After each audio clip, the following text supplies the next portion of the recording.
영국의 경건하고 능력 있는 설교자 스펄전 목사님이 이렇게 말했습니다. 촛불을 보고 감사하는 자에게 하나님은 전깃불을 주시고, 전깃불을 감사하는 자에게 달빛을 주시고, 달빛을 감사하는 자에게 햇빛을 주시고, 햇빛을 감사하는 자에게 영원토록 사라지지 않는 천국의 영광을 비춰주신다. 이번 주일은 추수감사주일입니다. 감사에 대해서 생각해 봅시다.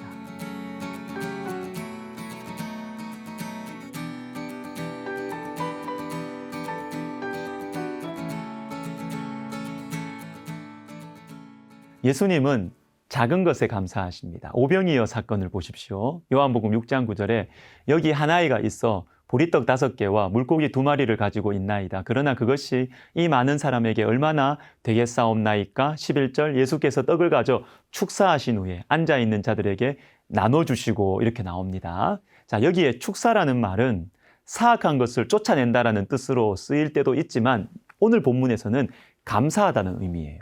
한 아이가 보리떡 5개와 물고기 2마리를 가져왔죠. 자기만 먹을 수 있는 작은 도시락이었을 것입니다. 그런데 제자들과 예수님의 반응은 정반대. 제자들은 불평하죠. 이 작은 것이 이 많은 사람에게 얼마나 도움이 되겠습니까?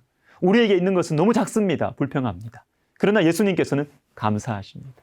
떡을 가져 축사하신 후에 떡을 가져 이 작고 보잘것없는 보리떡, 지금 나에게 있는 작은 것을 가지고 감사하십니다. 그리고 수많은 사람들을 먹이는 기적이 일어나는 것이죠. 여러분, 작은 것에 감사합시다. 작은 것에 감사하면 기적이 일어납니다. 우리 주변에 있는 것은 다 작은 것이죠. 사람은 내 거는 다 작게 느껴지게 돼 있습니다. 혹 다른 사람들이 나보고 당신은 참 큰 걸 가지고 있어 이렇게 말해도 내가 생각할 때 내 거는 작아요. 왜? 익숙하기 때문에, 당연하기 때문에 작아 보이고 별로 좋아 보이지 않습니다. 여러분, 우리 작은 것에 감사하십시다. 지금 나에게 있는 것들을 감사하십시다. 그러면 그 작은 것들로 인하여 하나님의 능력이 나타납니다. 어떤 목사님이 책에서 이런 말을 하셨어요.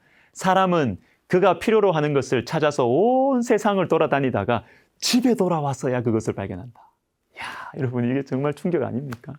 내가 필요한 것을 찾아서 막 온 세상을 돌아다녀요. 근데 집에 돌아오는 게 집에 있어, 집에. 가까운 곳에 감사의 제목이 있다라는 것입니다. 혹시 여러분 중에 나는 지금 이런 일을 할 사람이 아닌데, 나는 지금 실력이 좋은데 왜 지금 이 자리에 있을까? 왜 집에서 애나 키우고 있을까? 이렇게 생각하시는 분들이 계십니까? 그럴 수 있어요. 여러분의 능력과 실력은 지금 계신 그 자리와는 어울리지 않을 만큼 훌륭하실 겁니다. 그러나 여러분, 작은 촛불에 감사하세요. 지금 내 앞에 있는 이 작은 촛불에 감사하지 않으면요, 여러분이 아무리 훌륭하고 실력이 있어도 전깃불, 달빛, 햇빛 오지 않습니다. 작은 것, 지금 나에게 있는 것에 감사하면 기적이 일어나는 것입니다. 우리 예수님께서는 제자들의 전도 여행 직후에 또 감사하십니다. 누가복음 10장 21절에 그때에 예수께서 성령으로 기뻐하시며 이르시되 천지의 주제이신 아버지여, 이것을 지혜롭고 슬기 있는 자들에게는 숨기시고 어린아이들에게는 나타내심을 감사하나이다. 예수님의 감사, 그 이유가 뭐냐면 어린아이들을 통해서 하나님의 능력이 나타났기 때문입니다. 자, 여기에 나오는 어린아이들은 제자들을 말해요. 예수님의 제자들은 지혜롭고 슬기 있는 자들이 아닙니다. 많이 배우지 못했습니다. 많이 가지지 못했어요. 그러나 예수님을 믿고서 예수님의 이름을 의지해서 복음 전하고 병자들을 고쳤습니다. 이 모습이 너무 감사한 거예요. 여러분, 이럴 때 없으십니까? 내 주변에 좀 좋은 사람들 있었으면 좋겠다. 지혜로운 사람들, 실력 있는 사람들이 나를 좀 도와주면 좋겠다. 또는 여러 면에서 참 알고 지내면 좋겠다. 이런 사람들이 좀 아쉬울 때가 있잖아요. 왜 나에게는 이렇게 만남의 축복이 없을까? 여러분, 이 기준으로 보면 예수님은 만남의 축복이 거의 없는 분입니다. 제일 가까운 제자들은 주님의 마음을 몰라주죠. 지혜도 없고 실력도 없고 충성도 안 하고 사랑도 없어요. 심지어는 한 제자 때문에 예수님은 십자가에 달려 죽으십니다. 만남의 축복이 참 없으셨습니다.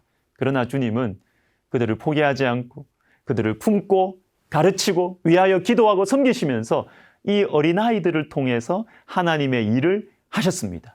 원래 가지고 있는 실력과 지혜와 소유로 내가 가지고 있는 것으로 일을 해내는 것보다 우리 주님께 더 의미가 있고 소중한 것은 부족한 사람들이, 주님의 은혜와 사랑 안에서 변화를 받아서 주님의 일을 감당하는 것입니다. 이것이 예수님의 감사의 제목이었습니다.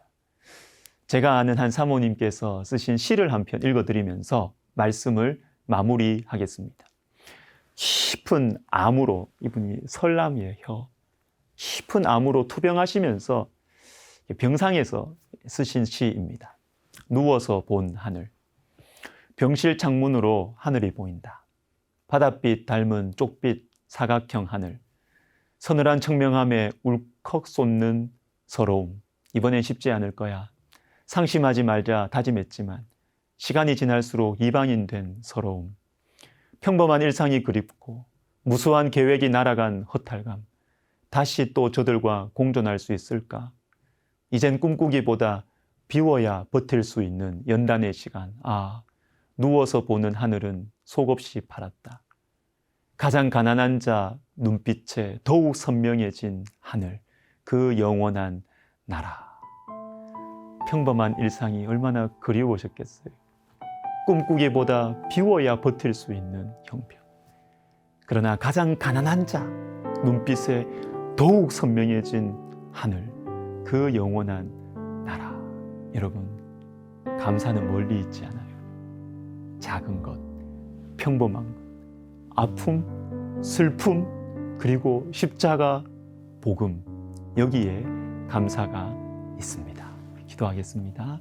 하나님 아버지, 주님 우리에게 주신 귀한 것들, 작은 것들, 나에게 있는 것들에 먼저 감사하게 해주셔서 주님 그 작은 것을 통하여 주님의 역사가 일어나고 기적이 나타나는 그러한 복된 인생 살게 하여 주시옵소서. 예수님의 이름으로 기도하옵나이다. 아멘.